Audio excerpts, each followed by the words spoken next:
Star Wars: Age of Republic. This special has a story about Mace Windu.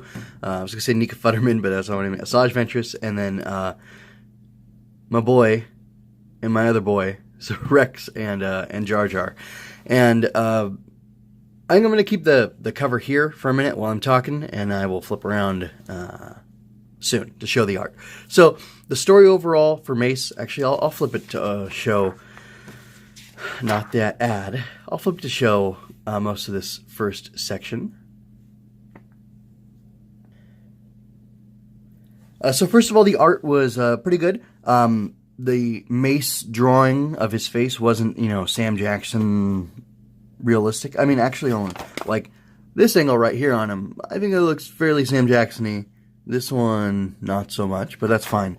So it's fine for them to be off-model in that way. What I like about this one is you get a really good sense of motion. Just like on this page here, you've got the Jedi Starfighter coming into atmosphere. You've got it flying over the planet. You have it swooping by. Here you can see this person was laying under cover, kind of like a ghillie suit or like sniper's cover. And then I believe she pops up out of the rubble to send a message to her allies. So like that I thought was really good. This is probably just personal preference, but this Quia, I believe is her name. I don't know, just her smirk really bothers me. I don't know why.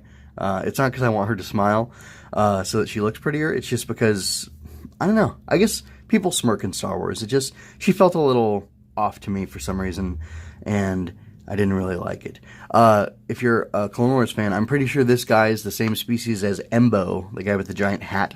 And I think that's pretty cool. But, and then another thing is, we get this really cool, I don't know where they got this treasure chest just for Mace's lightsaber, but we get this really cool like treasure chest thing with Mace's lightsaber. And the only problem I have with this, I cannot see the lightsaber crystal. Is it stuck inside the shaft or something? I'm not sure, but that kind of bugs me. But one cool thing, another tie back to Clone Wars, is you get to see Mace as a kid with Hu Yang, who's this droid lightsaber builder guy. And you get to glimpse Mace's lightsaber crystal right there. So that's pretty cool. And little Mace. Like, that's pretty cool to see him as a little kid. Or, as a Padawan. I didn't even think about it. Like, is it the Nautilus Jedi over there? Could be. Kit Fisto? I don't know. Are they the same age? Around the same age? Who knows? But anyway, so, yeah, I like the art overall. Thought it was good. Good sense of action. Oh, here's actually a real good instance of that. He brings the lightsaber to himself, and you could see the speed lines coming in here, and the perspective and everything, and then you go to the other side of it, and the blade has gone through this guy's wrist or arm and cut off his hand, and the lightsaber's still flying. You got the speed line showing the motion and everything. So that's pretty cool. Pretty cool. I think I'm going to keep it right here while I go ahead and talk about the story. So the story was pretty simple. It was almost more like a setup to deliver a punchline at the end.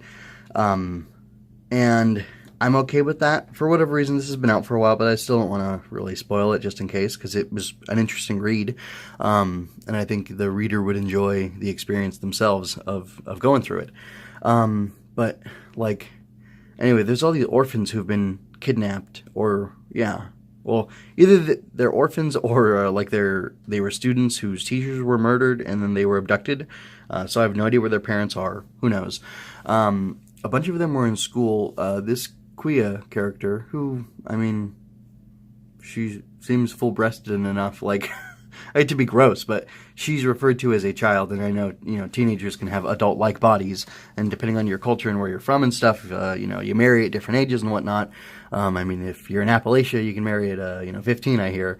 But anyway, she's referred to as a child by Mace, and he wants her to go to, he's like, you should be back in school, which I think a weakness of story, or perhaps the writing here in specific, is that Mace Windu is a character of very little, he's kind of like Darth Vader, where you don't want to hear him talk that much. You want like a strong line or two every now and then, and it's more about the presence and what he does than what he says. I think.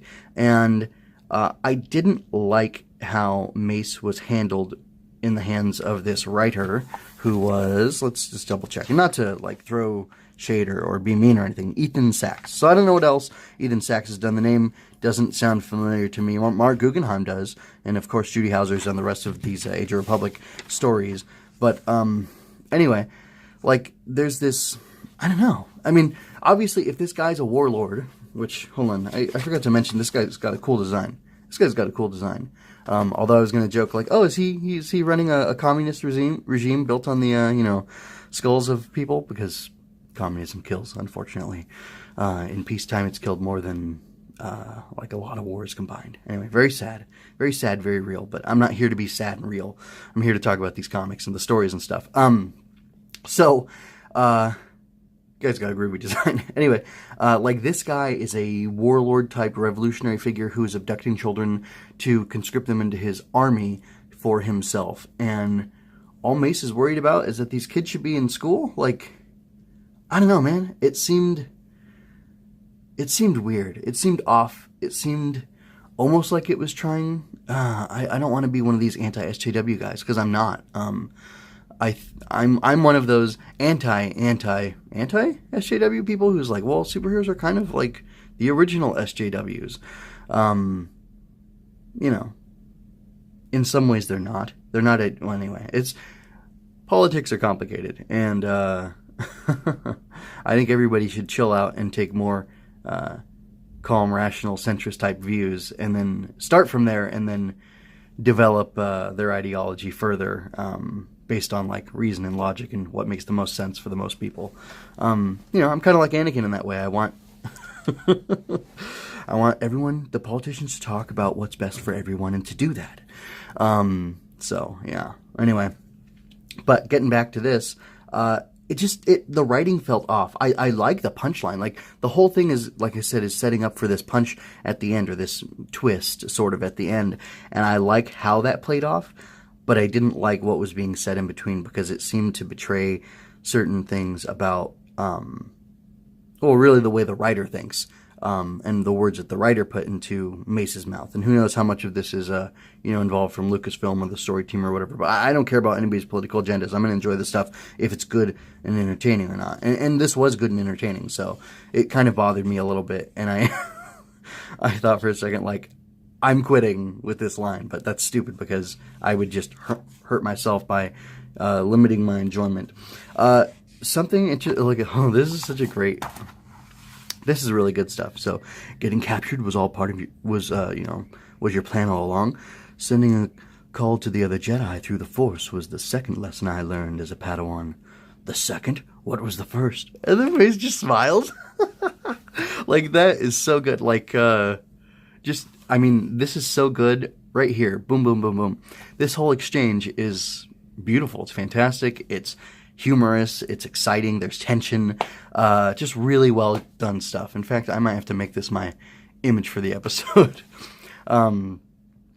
Anyway, so yeah, before I start spinning, I could talk about this for like an hour and talk about, go on different, what do they call it? Rabbit trails? Yeah, going down different rabbit trails, talking about different things.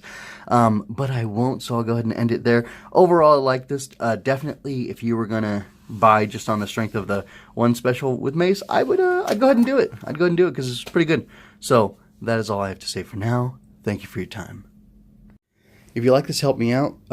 Thumbs up, subscribe, hit the notification bell, tell other people about this whole thing. Also, I made some comments about socialism. There's a link in the description because there's a video I watched about socialism right after I finished recording. And I think it's pertinent. And if you think I'm crazy, you might want to check it out. Or if you agree, you might enjoy it.